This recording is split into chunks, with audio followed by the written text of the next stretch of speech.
Tapage TV. Intérêt à pasteur Olesa, n'a qu'au Kabila fille au $20 000. Azo gagné. Promotion église. Église qui est parce que biso dans une église il y a bien Congo Mobimba, Totonga temple il y a bien un ascenseur. Congo Mobimba. Papa si un peu charge il y a biloko tout il y a pasteur Barout. De façon so Dieu là. Biloko ta pasteur Barout ça veut dire quoi? Banda kunaye. Banda kuté. Charge spirituelle ka église. Ouais. Je vous le dis sans vous flatter. Nazoye de Sabino sans flatterie. Bien que nous sommes sous les effets du dé, mais Dieu nous a consolés à travers un homme de Dieu du calibre du pasteur Barouti. Je peux lire en lui l'amour. Moi, le pasteur Barouti a le but. Surtout, on a un témoignage de maman au Canada, Zobela. A sali paralysie na se. A moni na mire pasteur Barouti abimi na mire. Pour ceux qui sont spirituels vont comprendre. Ali a moni na mire pasteur Barouti abimi na mire. Aye bise moi na esili telema akanga na loboko a telemi. Muto na telemi paralysé esili pasteur Barouti a limwe. C'est-à-dire bato basa spirituel bazo comprendre que Dieu peut prendre la forme de son serviteur. Aye boya sali likambo événement pas après bato basa spirituel ne ba comprendre. C'est que ton dit pasteur Joël Francis Aloba, qui m'a dit que c'est dédoublé, qui est passé à Amazon. Quand c'est dédoublé, ce qu'il y a bango za mabe. Bon, il y a binozani. Il y a binozani. Voilà, ça c'est une très bonne question. Bon, on a science. Pasteur Walesa, yoka. Pasteur Walesa, beaucoup de choses de ça les maka. Na kombo na yeye mo kaye ba ya muté. Taka ya ki ko tala pasteur Walesa, ko senga ye merci. Mais to yeba kité aye amemela ki ba mikanda nyonso ezalaki na bureau ya pasteur Barouti, ba mikanda na koma, ba mikanda na bandai ko tang. Ce livre chéri. Nous avons étudié, nous avons regardé, mais nous avons vu celui qui fait des choses comme notre papa, Esaïo. Certainement, papa n'a pas fait Nanzoto, mais na moli monzamba pe sibiso papa muso soza pasteur Walesa. Yango to yeko peso ba mikanda na ye, papa Barouti ba na ko tanga à chaque fois ko yebisa yo ke yoza papa na biso za na responsable ya mboka oyo. Et puis, il nous a fait une révélation certainement, ils appellent tu as étudié, tu as bien solo. Alors, depuis 2016, pasteur Barouti a fait la campagne dans le stade de Tata Raphaël. Depuis 2016, campagne d'évangélisation. Dans le stade Tata Raphaël, le thème Docteur Jésus. Comme en 2016, on a 2023, pasteur Moroté a défié Satan pour faire la campagne dans le stade. C'est parti. Montant de prière au stade Tata Raphaël du 12, 13, 14 juillet 2024. Je demande à tous les musiciens chrétiens qui désirent m'accompagner au stade Tata Raphaël dans ce programme de la montante de prière du 12, 13, 14 juillet 2024. Voilà comment ça va se passer. Fais ta vidéo. Tu la postes sur ta page, puis tu me tags. La personne qui aura plus de partage et de j'aime, c'est celle-là qui m'accompagnera au 12, 13, 14 juillet au stade Tata Raphaël dans ce programme de la montagne de prière. Et voilà. Vous le faites sur TikTok, Facebook, YouTube, Instagram et n'oubliez pas de me taguer surtout. Et surtout, il y aura une surprise pour les 4 sélectionnés de cet appel. Merci, que Dieu vous bénisse.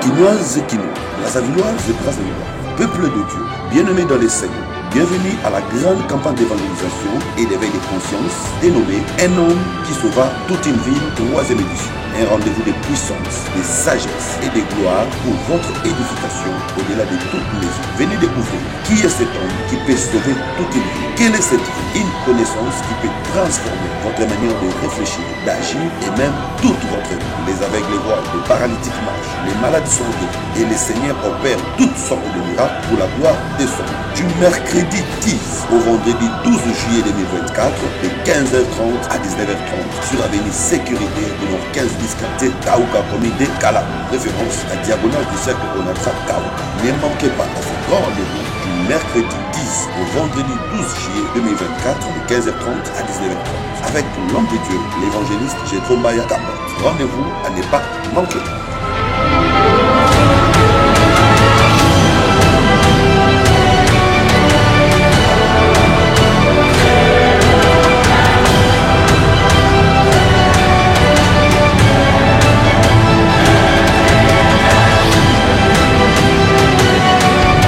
Bienvenue dans Capage Télévision, malgré que tu as sur ma été, à l'Église Gédéon, frère Gédéon et Lélo en tout cas, nous avons Pambola et Lissousou, à qui même ce mois trop bien.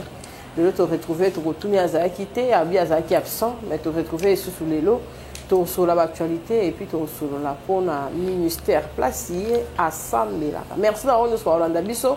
Nous avons un rendez-vous pour le 27 juillet. Pasteur Mike Kalambay, je suis allé chasser dans un noir et dans la t-shirt nanga. Il y a pasteur Mike qui est en opposant à Wa. Merci d'abord à la mission en tout cas, partout dans Brazzaville, dans Poto, chasser mon noir dans Kinango. Partout dans le monde, en tout cas, Zambia, Pambola. Merci à Ruth Makambo. On est à Péric Bob, Bob mon combat. Partout dans le voyage, on a pour moi au lycée, à l'unité.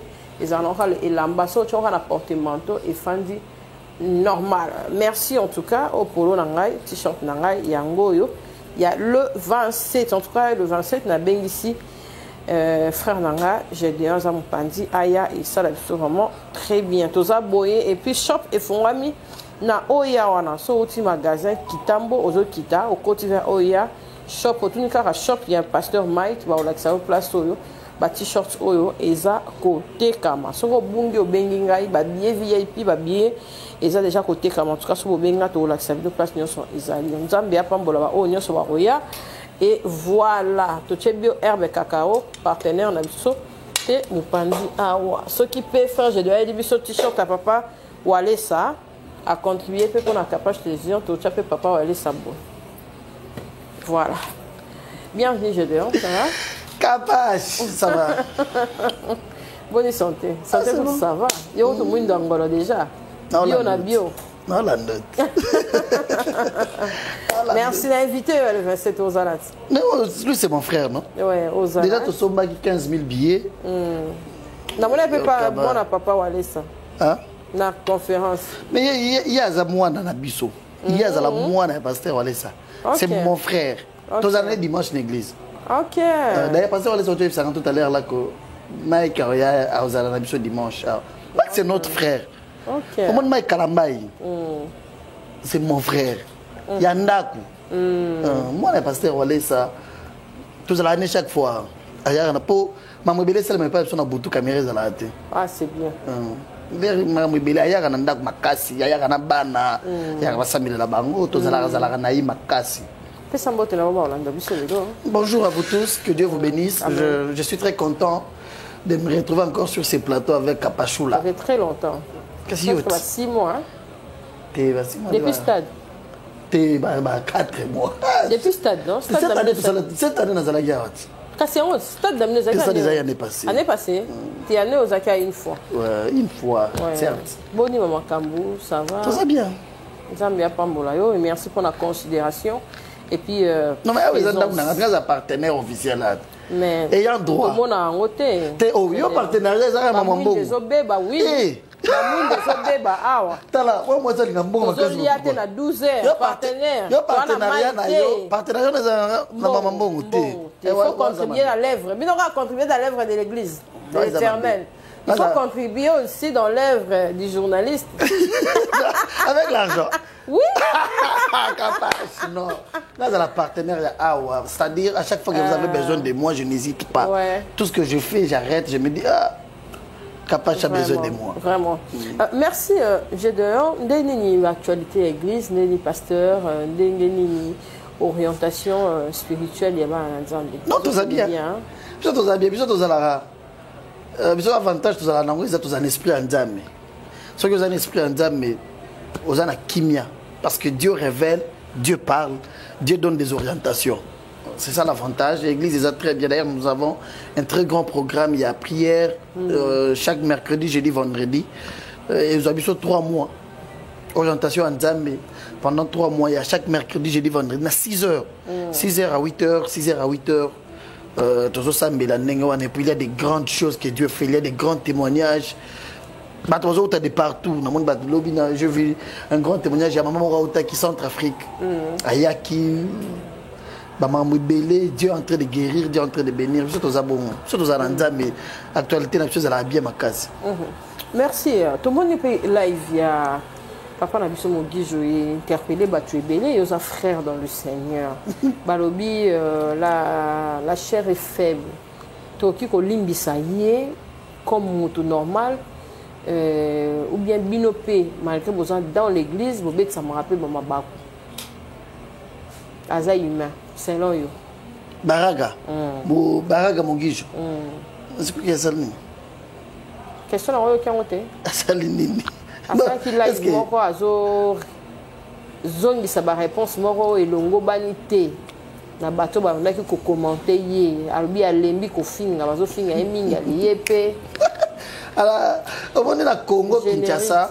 Na Congo Kinshasa tout un problème. À chaque fois que basala nzambe bazé belé. Mutu mutamiye binde na zala pasteur. Mutu nyoso amiye binde ezala bato baza appelé par Dieu. Ezala bato basala ngo copie ya zombongo. Copie penako po ezala na mbongo makasi ki pasteur. Ezala na mbongo pona bato basala ya copie. Ezala bato oyo baza appelé par Dieu. Ayoka pena mongongo nzambe. Ezala bato amona vision. Ezala bato bazwa formation. Intercesseur bato ya ba genou ba former bango na ba pasteur na bango ti. Après, à force d'être à l'œuvre de Dieu, côté il y a comme basala nzambe ba wendre bango. Ezana bato baza basala théologie. Mais ezana bato musu baza établi par Dieu. Dieu lui-même, comme il disait à Jérémie, avant au Botama, je t'avais déjà connu na libuma mama na yo. C'est que ezana bato nzambe paie sa responsabilité bongo. Ce bato lokola ba baraga, moi je pense que azamutu Amiye Bineni Azala pasteur, parce qu'il est dans beaucoup de scandales, dans beaucoup de choses. Azala dans la prison dernièrement à Braza, Azala Mamouébélé Makasi, Azamut. Et tombe en Nzambe, à reconnaître que Sali Mabé, à Sengibo Limbisi, et puis on lui laisse faire sa vie. Oui, on lui laisse faire sa vie. On ne doit pas s'acharner. Na mutu moko bo biso mo toujours mona o ezo sala o isa Nzambe te. Est-ce que tu connais comme mélange pourquoi? Parce que Dieu dit, bah oh y'a beaucoup découvrir bah on a bizaleli na bango. Le vrai serviteur de Dieu, lorsqu'il parle, tu sens que ça c'est un homme de Dieu. Lorsqu'il se comporte, tu vois que ça c'est un comportement d'un homme de Dieu. Lorsqu'il agit, tu comprends que ça c'est un homme de Dieu. Mais quelqu'un qui a son comportement, qui a sa façon de faire, sa façon de voir, on doit plus prendre le temps de s'acharner na mutu ya bongo ceux qui biso moto monde oh yazo sala akoki jamais aux la vrai serviteur de Dieu. Attitude ya ba na Nzambe na ba moment wana pe na ba makambo nyoso ilikaka même na réseaux sociaux même na Kinshasa c'est normal et cause à l'ending. Et chokaga makasi. Tu sais ça fait très mal de voir que Bovandi Boye na yebite soki ndenge bato zoela ka ba pasteur na ndenge bato zoela Nzambe pe na o ya lola na ndenge biso moko to mizo akaliboso Nzambe na liboso ba sala Nzambe. Je sais que un pasteur, il est représentant de Dieu, serviteur d'Andam. Parce qu'on a un exemple simple, il y a Denis par exemple. Yosko za mutu mo ba teyo ba biso no yaka bando ensemble na église na biso. Le be vendre na télévision moni azana boîte de nuit na ba basi ba entouré. Bazo bina na boîte de nuit. Ako pesa yo lisusu courage ya ko sambela te. Juste par son comportement. C'est pourquoi il est appelé aux hommes de Dieu d'être très vigilants. Il y a battu, il y a vendre na bango. Tu penses que ce qui va passer à côté na ba bar te. Na ba bar on a battu pas secrète. A côté sombi secret. Mais ceux qui a côté bar te lobika ils ont milliers oyo ngai. Ceux qui na vandi wana na koza la libaku pona mutu mosusu. baza bato baza faible na foi o baza makasi te na kondima soki ayera mona na mona pasteur na bar c'est que ngai isko na kotika via ba bar ndenga nini. Or pasteur Rosa wana pour un rendez-vous important et c'est pourquoi il est appelé seulement à des hommes de Dieu par leur comportement ba yeba nini bakoki ko sala po basunga bato baza na bandako o balanda ka bango. Il y a des pasteurs aujourd'hui bato bazomona bango lokola banzambe. Baza banzambe te baza bato. Mais le comportement d'un pasteur peut lui faire un Dieu comme Dieu disait à Moïse, je te ferai un petit Dieu devant Pharaon. Nzamba comme ça basali na yeba nzambe. C'est comme ceux qui osent mutu attitude wana nzamba koki jamais ko komisa yo nzambe liboso abatu. Nzamba komisa rabatu na ye. Nous avons des grands témoignages ya mutu azana malade azobela makasi. Alors ti amoni pasteur wale sabimelié. Na bilamba ba munganga atubiaka tonga bobi asimé na loboko telema je te dis. A télémisi a télémi. Si on sait ça makasi hein. Écoute maman, d'ailleurs le dimanche tu as un pasteur moko ya ACK. Et pas papa Absomukuna. Azali na Turquie, azobela libu mupasa kanisa ke batiele poison. Akei na hôpital na hôpital tout yo na Turquie quand même. Ba lobi eloko ezate na libu na yo. Mais yazoko kate alali amoni pasteur Walesa. Ya aza pasteur na ACK pasteur Mukuna. OK. Amoni pasteur Walesa yeli apesi mai ya yebisi o monte ke bazo bebisa libu na yo. Zo mai. Amerika mai boye pa esili ndoto asutuki boye maladi sili. Azu avion ye na Congo, alobi sko ngaza muto ACK. Soki na bina qui témoigné par Walesa makambo yo. Pas mukuna kokite. Est-ce que na communauté na biso ba kozwanga ndenge nini? Tam monsieur za la bien te, ayebisi noko na yemoko ayebisi te. Ba makambo bongo za na retour, zo courage à témoigner. Il est venu le dimanche, je vais vous donner la vidéo. Il est venu le dimanche, il a témoigné. Aïe dimanche a témoigné, aïe pasteur. Tout solo la boyete mais na monio bimelinga. La maladie que j'avais est longue. Qu'est-ce que je voulais te dire? Dieu prend la forme de son serviteur sur base de l'attitude qu'il a. Sur base de l'attitude, Dieu respecte aussi l'alliance qu'il traite avec son serviteur. Ceux qui ont traité l'alliance Nzambe, Dieu honore cette alliance-là. C'est pourquoi au monde il y a des malades et pas basali Nzambe. Bayembe ke muto na ceux qui ont lobi liloba malade rolongwa. Sécheresse rolongwa. Difficulté rolongwa. Parce que mutuana Dieu lui fait petit Dieu devant la situation qu'on amène. Mais boîte de nuit, Dieu ne peut pas prendre la forme d'une personne comme ça. Vis-à-vis de l'église, attitude na bango, nezo zangisa batu ko sambela. Nezo diminuer qui kondima ya batu lelo parce que bon, bah pas pasteur. Merci frère Gédéon. On a le témoignage, il y a pasteur, après si pasteur Moussous dans cette église. Ndako quand même na longola pasteur Wale sapo côté kokaba na habité zarara pour na matalana ba ebele l'église to ezara penza ki azana doana mais quand même nzamba pambola pour ce n'est pas donné à tout le monde pour mingi ezara ye moko azana jeep azana mituka mais ba diacre na bato ba sala randinga ndinga eloko ti nzamba ya pambola e to tala na quelques témoignages oyo tozana ngo sur place et puis tozonga pour to sola sous na frère Gédéon. Jésus. Que le Seigneur vous bénisse. Kolo apambolabino. Que le Seigneur vous bénisse. Kolo apambolabino. Nous sommes très heureux d'être là ce matin. Tozana esengo mingi ya kozala na bisika o na tongwa lelo. Est-ce que vous êtes là? Ozawana. Centre de réveil spirituel. Que Dieu vous bénisse. Centre de réveil spirituel Nzamba pambolabino. Je me sens chez moi. Je me sens chez nous. Parce que vous avez un papa qui ressemble à mon père. Je pensais que tu allais applaudir très richement. Alléluia. Amen. Vous savez, ce n'est pas facile de perdre un grand homme comme le pasteur Barouti. C'est une nouvelle triste. Mais nous remercions le Seigneur parce que l'Éternel a donné et c'est lui qui a repris son serviteur. Que son nom soit béni.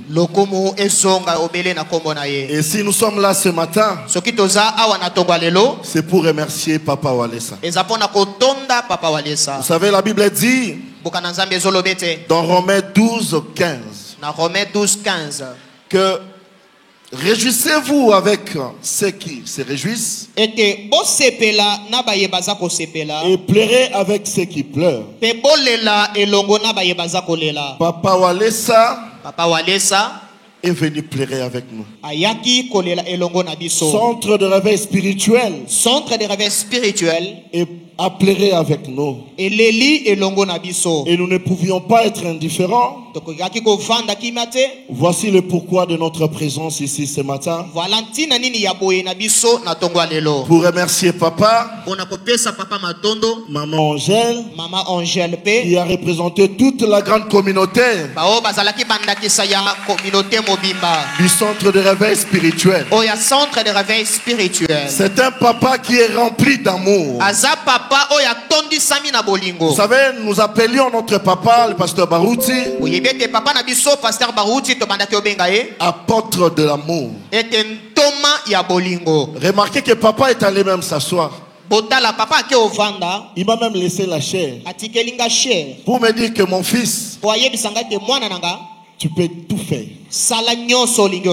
Et je suis très heureux que la RDC regorge encore de gens comme Papa Walesa. Je vous le dis sans vous flatter. Bien que nous sommes sous les effets du deuil, mais Dieu nous a consolés à travers un homme de Dieu du calibre du pasteur Barouti. Je peux lire en lui l'amour. Vous savez, on était consultés, on était consolés par beaucoup de serviteurs de Dieu. Mais Papa Walesa était avec nous à la maison. J'ai vu Papa Walesa venir pleurer avec nous pendant des temps. Il a traîné jusqu'à vers 0h, moi. Et il ne s'est pas arrêté là. Il est venu le samedi au stade Tata Raphaël. Il a pleuré avec nous. Il a pleuré ensemble avec nous. Et il a même prononcé des paroles qui nous ont fortifiés. Papa ne s'est pas arrêté là. Il est venu encore le dimanche. Pendant qu'il a fait kilt ici, Papa a tout fait pour venir au stade. Nous avons reçu des gens qui ont envoyé des représentants. Parce qu'ils ont estimé qu'ils devaient assister à leur kilt.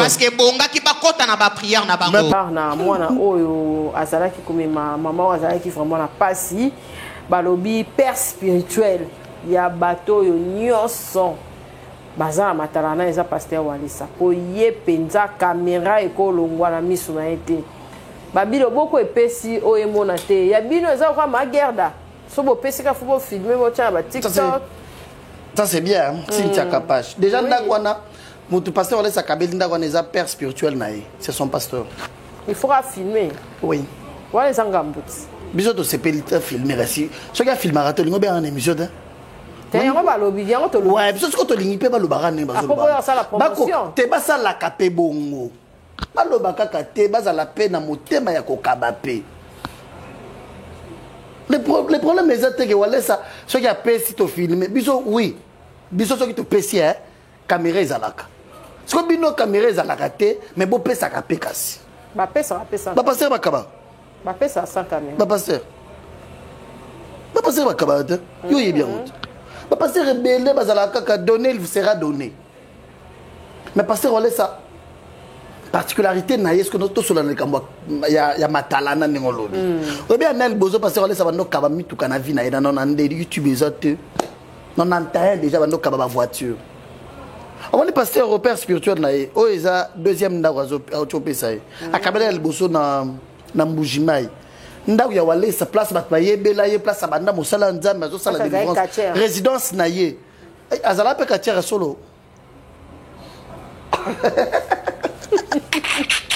Azala katiera solo. Ça c'est service. Non, bando.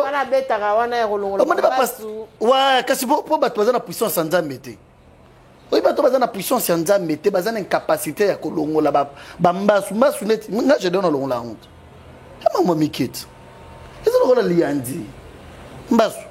Kobanga te jour yo ba betu. Soki kotyo. Soki ba te soki kotyo na nzoto na yo. Voilà babilo no père apesa. Baza mo na nzambe. Comment est-ce que na Congo bino nyonso bozo ndimela nzambe te mais bozo sala confiance que Satan da ko longola mbasu nzambe te. Ah Cynthia. Tu ne pries pas. Ça la ta fierté à pasteur na doit comprendre que ma terre soit terre à côté. C'est-à-dire quoi? Tu dois faire voir aux gens que Dieu guérit. Dieu bénit. Ce que on est salé mais est-ce que l'église ya pasteur c'est ça temple à Banganga? C'est une église on prêche Jésus-Christ, ba ina maladie. Basambeleli muto yo qui bien. Gloire à Dieu. Yo kabimi pe mutu na nzoto. L'église wala ba maman na biba place bloga na bima pas biso. Eh bana ba obima. Oh, ba biso ba nyoki. Eh bana obima. Si tu es capable, je sais pas, je voulais te dire que pasteur Wallace a honoré son père spirituel. Muto a l'accès à Nzambe. Muto a encadré. Pasteur Wallace de toute sa vie, toute chose en embouchement et migolo. Tu connais les ouais. Avec ça qui n'est pas père spirituel. Tu sais qu'à l'aéroport. Ah, on a combien? Père spirituel. Oh, après ça qui. Oh, bon, allez, ça comme avec ça qui est. Ouais, ouais. C'était une convention, ma pasteur, vous allez belé. Moi, la vidéo m'a circulé qui crée un problème. Pasteur, on laisse quand même pasteur, on a bilamba. C'était brutal, hein? Ah oui. Mais c'est ce qu'on trouve. Sportif. Il n'a jamais été. Attends, pas la bête. Atabali aka omoni ngazana atabali ya bomwana omona quartier abeta atabali te OK topé papa ouais oh là on t'a commentaire oh c'est le ngalo ata distraction na watanga pa ba route to kokate ah oui azong sai suma tanga wana c'est comme ça qui est comme ça na so ngela je disais tout à l'heure là que pasteur Walesa atali que papa oyo encadré nga toutes ces années je suis à ses pieds. Mais ce gars qui Kinshasa va dans un hôtel. Attends, va vendre un hôtel à mon hôtel. Je vais honorer mon pasteur. Un exemple à suivre dans ma pasteur Nyonso. Oui, hein. À Sombi le Parou, à Bokina, à Bandiko Tonganda na Gunaye. À une maison en étage, à équiper Ndak, à Tebilo, tout Tonga. À Beng Sapé Fongola. À bi papa, ce que je vais Kinshasa Ndak no yango. Après c'est Pendak na Mbujimai. Ce qu'on a bien, on sait l'ensemble mon abisso tena ba jo. Il y a des choses. Ça c'est bon. Ça peut ma caméra place j'ai devant les carrés. Oui, mais dimanche j'étais avec lui au bureau. Cynthia, j'étais avec lui au bureau dimanche après culte. Azo ya babatu maman mo waye. Après c'est papa nazo ke musika na yena sengo transport après ko pesa. C'est yo zo longa ndako no lobi. Ah wa bayaka ko samelo bayaka ko senga mbo. Cela veut dire quoi? Parce qu'on laisse akabakate pour batu bayaka ko senga ye. Akabakate pour bino boye n'esprit bon vous qui sans caméra so asenga ki yango liboso cher ngapi même à l'église après ça attends ouais même l'église so muto yaka yo lobini oh non papa na yaka ko kabela mbongo habite na peut sauter dimanche il a fait ça ba payebele ba oteba poto ba tebele ba telemi liboso abi bo pesa mbongo bo melinga ba pese mbongo tia kangisa lobi na kabela na mbongo oyo amoni ba to bolini sa vital bongo tia na kana distraction ba kabela rabino boya ka wanzamba pesa bino boya ka tinga na kabela rabino. Alors qui moi na moi mon keso ya 6 ans kabele ba mbongo wana nyonso abi yaya toi viens prends c'est-à-dire ba to ba zo un esprit qui te kei passer à kabela biso ezalo la c'est marketing ah ça là pour église ne biso to zala to sai martyr biso moko to sangana na église ta mode te et bon na martyr aya ko kabela ah Jésus avec ya beta non moi je voulais t'aider ensemble na ba to ta la biso ko ça c'est une distraction en fait. Pasteur Wallace azande na motema ya kokaba abanda kokaba YouTube ezate machine na télévision ezate aza bongo tata na yo abota ye asa kenda kofunda pasteur na bango oyo na la police bakanga ya lobi bosaleli mwana nanga kisi ning ayo yazo yoka nini yo batu nyonso na église bazo yoka te boni yozo te aza na mutuka moko azu yango apesi yo atikalo akomotambola makolo Azozo Ambongo Nyo sa capitale à l'époque il a acheté le diamant trafiquant. Azozo Ambongo Nyo sa capitale azo pesa en église. Atira la komola lanzala. Tala na una vidéo moko ya ndaku na bango. Et pas na bango c'est to bandako ma belé. Ya mike ya mabele ya mike bo 1 mètre. Ah abongisa te. Te alobi to bongisa wa te mais azo kacha kotunga bandako ebele na mbujuma wana bitage ba 3 4 niveaux. Alobi a wetika la boy po batu ba yeba que nzamba ko zoyo atana ndako ya mabele ozolala na se a commission mutu munele loto zo beta lisolo na awo. C'est Dieu capable de retirer mutu. Dieu nazo peso yango na vidéo na hotela tubandako na bango. Dieu est capable Cynthia ya kolongola mutu na ndako ya mabele. Na azolala na se ne toko. Le commissaire Kabundiole, ça le monde entier parle de lui. Arrêtez chaque fois dans des missions faire voir aux gens que Matalana, Kisi, Nzamba opinir bino. Tu sais pourquoi? Parce que cet homme-là, il y a une place Nzamba Zoyer. C'est là que tu vas peut-être par votre émission, tu vas là, tu banda kuna bango place à Kola. Mais Nzamba moni mutuana. Nanda kuna bango bazé belé. Nzamba moniye, abengiye, c'est sa vie. Bato ba yeb histoire né na Mbujimai. Babike Walesa, Kabela, Mike Flore musicien, non, il est là, il est vivant. Par contre, Pasteur Walesa, Kabela est voiture. Ils ont YouTube, chaîne na la guide. Il voulait faire ça à qui? À Bandon non, mais je te dis, on n'a pas ça. Mais c'est une histoire connue que cet homme, à Kabara, dans sa vie, à ça, Kaba, plus de 200 voitures, 200 voitures. À Kabi, il est comme ça. Mon thème, wana nenge quoi yo kaka. Ngana yebi ko expliquer yote. OK. O ya yo kaka wana ya ke ceux qui ont tei bien. Ako yana mbongo nyonso apesio. Ceux qui ont tei bien ou bien yembi bien, ceux qui ba yembi nzambe bien. Ako yana mutuka na ya ta jeep na ya pesi. Atuna mamandu ndozolo ka combien? Ba to mona oneti parce que Walesa asali parce que toza na génération ya réseaux sociaux. Abanda ko sala makambo yo banda kala il était trop jeune azana na bana mi balé. Les lois en a 10 enfants. Ils en a 10. Na moi Simogo. La dernière fois, pasteur, nous sommes qui a solo, c'est pas vous na moi Simogo na vie. Ils ont 10 enfants. À clôturer ma passa. Na moi Simogo. C'est quelqu'un qui voit Dieu. Azana oya yo kaka. Il agit comme ça. Talanet il obéit solo maman. Moi na ba payé $20,000. Est-ce qu'il y a billet? Intérêt na izanine. Toke na logique. Les lots. Toke na bonne logique. Intérêt pasteur Olesa na ko kabela neti fio $20,000 azo gagner ni promotion église que ça n'est parce que biso to za na église ya bien Congo mobimba to tonga temple ya bien za na sincère Congo mobimba ya bien 6 niveaux ou bien pour moi tout le bata landa bien to kana na Kinshasa et ça 24 communes landa la bien église commune etongi église place na commune ne temple ya bien ba tongi ndenge biso to tongela nzambe wana. Exacté. C'est-à-dire, Lélo, il n'a rien à prouver aux gens. Il le fait parce qu'il a ces cœurs-là. Parce qu'il a moté mawana. Il y a qui a tel mawana na mbaswana conditions zalaki. Abi moi na mukebo yazo me mama oyo atali pasi mama zoyoka. Distance bazo uta. Ba uta kuta malu. Balobi tito keka epa Walesa. Moi na memia na Kongo ti ba komi. Abi yo, senga ngelo nso senga na osalela yo. Les mois na sengi le pango abina pio $20,000 le gola bovana na maluku pour somo le pango côté bozala que le quartier va comprendre que Dieu agit, Dieu peut bénir. L'autre c'est là pour prouver qui est devenir quoi pour prouver nanilas papa si un peu charge il y a biloko tout il y a pasteur Barout de façon so Dieu là biloko ta pasteur Barout ça veut dire quoi banda kuna ye banda côté charge spirituelle ka église. Ouais, tu sais, Esaïe dimanche, moi, un pasteur Barout a une église. Son fils, pour dire. Quelle église? Son frère. Au bâtiment de l'église, il est dans un culte, il y a un commissariat, pasteur responsable, il y a un tabernacle là-bas. Maintenant, on a eu mon sous Ayaki, celui qui était beaucoup plus avec le pasteur Barouti. Ayaki, un pasteur Walesa, merci pour le soutien moral. D'abord, le soutien moral. Soutien physique naïe na moment nous va traverser à Matanga. C'est comme ça qu'il y a qui côté la pasteur Walesa ko senga merci mais toi pas quitter aye amemela qui ba mikanda nyonso ezalaki na bureau ya pasteur Barouti ba mikanda na koma ba mikanda na banda kotanga ce livre chéri dans lobby nous avons étudié nous avons regardé ba sala nzambe bazebele Mais nous avons vu celui qui fait des choses comme notre papa, Esayo. Certainement, papa n'a pas fait Nanzoto. Mais na moli monzamba pesi biso papa mususu eza pasteur Walesa. Yango toye ko peso ba mikanda na ye papa baruta bana ko tanga à chaque fois ko yebisa yo ke yo za papa na biso za na responsable ya mboka oyo. Et puis il nous a fait une révélation certainement ils appellent to étudier to bieza solo.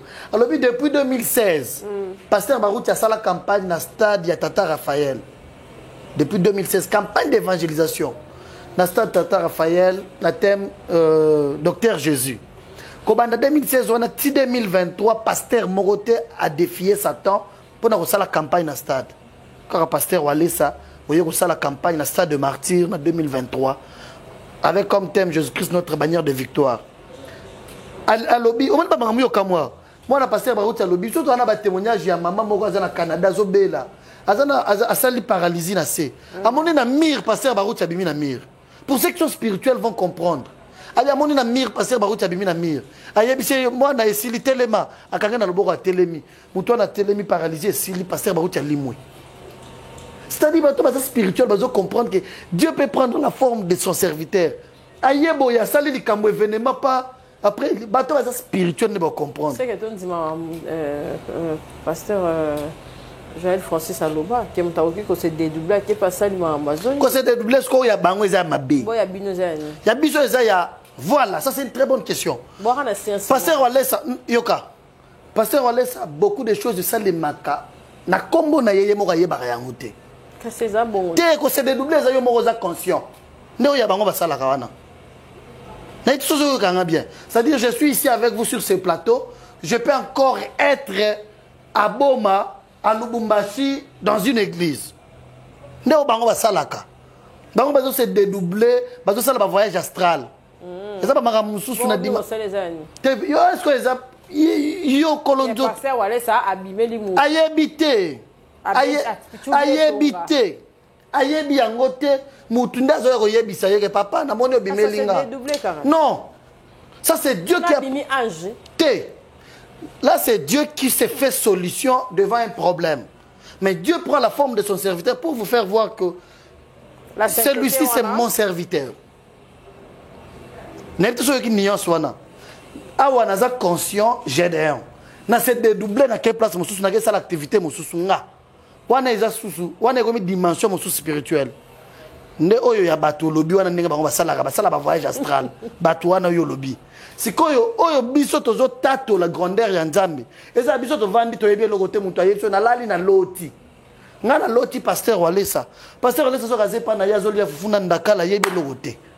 Mais mutu alotiye Nzamba sali likambo mutu azalaki nango azui solution mutu na yeko témoigner batu wana bazebele na monde oyo pasteur Walesa yebi bango te ba yebani te mais devant un problème alobi na loti pasteur Walesa na lotiye et c'est très dangereux ceux qui osent lota pasteur na mabe par exemple pasteur mutu alobi na loti pasteur azana bar na loti pasteur azo sala kindumba na moni pasteur abimelinga mari de nuit. Et ça c'est très dangereux état d'âme il y a pasteur nayo. Mais si Dieu prend la forme de son serviteur pour te donner une solution, là c'est Dieu qui a fait. Comment ils ont dédoublementé. Le pasteur Walesa Mamubele ça les mariés à y habiter. Merci Gédéon. Capache. Pour le banni de Bao Balandio, la Capache télévision et puis merci pour la exclusivité à témoignage. Non, je bénis Dieu parce que à chaque fois, à chaque époque, à chaque saison, chaque génération, Dieu, dans sa divinité, s'est choisi une seule personne, après ses bâtons de commandement. Cela ne veut pas dire que ma pasteur Moussou Bazate. Baza. Bazo ça les lanzam et puis Dieu les accompagne. Hein? Et ça, c'est qu'on est époque. Oui. Tu sais, la confirmation d'une chose pareille est accompagnée de témoignages de différentes personnes. Ba pasteur Sonic a foutu à longue église na betel solo awat aya lobi na mon nazana volant nzamba longolinga azui voler sa zone na volant na ebisie ye mutazana commande ya camion ba pasteur ebele ba yaka ko témoigner ya l'église ebele ba ngomoko ndenge na pasteur ba rucha yeboy ayeko loba Dieu nous a convaincus pour vous dire que c'est vous qui avez la responsabilité spirituelle et puis bango baza ba branamiste n'oubliez pas pour mon aga batu ba koli l'église il y a branamisme bah colis na message mais bah y na mutu un message c'était pour lui dire que pasteur Toya qui copie sur confiance kolobanayo que vous avez la responsabilité de ces pays. C'est-à-dire Dieu parle. Nous avons des témoignages comme ça. Il y a pas tout à Pévalongo. On va dire des noirs. Bah y ba la tra la mala bangwana ba une église. Bah y biso to zala ina prière na biso nzamba talisi biso ozana bâton ozali liboso ba te belé baza simanayo. Yango to yekoloba. C'est-à-dire ici je voulais dire aux gens que Dieu est au ciel, Dieu agit. Dieu guérit, Dieu bénit, Dieu délivre. Je te laisse le micro pour exhorter aussi. Bah, même chose, c'est là été. Ouais, non. Et si capage. Voilà, merci. Yvonne, c'est la salle de dédoublement. Ouais. Dédoublement des micros. Voilà, je disais ici que Dieu est au ciel, il bénit, il guérit, il délivre. Dieu fait tout ce que vous pouvez lui demander parce qu'il est Dieu. Mais il le fait aussi à qui il veut faire grâce. Comme la Bible dit, Dieu fait grâce à qui il veut faire grâce. Je voulais vous dire, Bissonio, surtout ça, la confiance dans Jésus-Christ. Crucifié, oh, il a coupé la Bisson à Golgotha. Il y a un problème, tout ça, il y a une solution. Mais à chaque époque, dans la génération, nous avons un bâton de commandement. Comme maintenant, là, nous bénissons Dieu parce que nous avons passé à ça. Dans le témoignage, nous avons battu na bandana oh wapi na sitana oh mais dimanche tu allons na dossier moko ya témoignage moko ya mwana ya mutu moko ayeko asali AVC parce que bimana basi ya mabala abimana basi ya bato abimana auti mwene ditu azu transport azu avion aye nzamba yebisi alali azolota pe passer olesa alobi na kende ko tubela pona kufate abimaka kaka na basi ya mabala basi ya bato. Et Dieu l'a puni, aïe dimanche avec au témoigner. Au moment où ils ont témoigné, papa et belé l'équipe liboso ba yeko tomo la misapi nga pena bimana basi ya batu nga pena bota kutuna mwasi ya batu. C'est-à-dire totika viwana Dieu agit, nzamba télémiseli biso Claude Kabundu Alessa. Nous sommes sur l'avenue Bokango numéro 205 dans quartier Beaumarchais. Ça te fout un bon côté. On en fout un bon pour voir le prophète non. C'est gratuit, c'est Dieu qui bénit, c'est Dieu qui délivre. Je vous aime beaucoup. Merci à Cynthia pour ce moment favorable que tu nous as accordé. Merci à Dieu. Je bénis tout le monde, que Dieu vous bénisse. Merci à l'évangéliste Claude Kabundu Alessa pour la confiance dont je suis bénéficiaire. Nous serons à Lubumbashi dans quelques jours. À Lubumbashi, nous venons à Lubumbashi pour un grand événement à l'église SEC centrale. Merci au révérend pasteur Emmanuel Toumba qui a fait confiance à l'homme de Dieu Claude Kabundu Alessa. Bandegol Lubumbashi, pasteur Alessa Zoya. Azoya un événement Neno Salema, na SEC centrale chez pasteur Emmanuel Toumba. Allez, je vous aime beaucoup. Merci. Capage TV.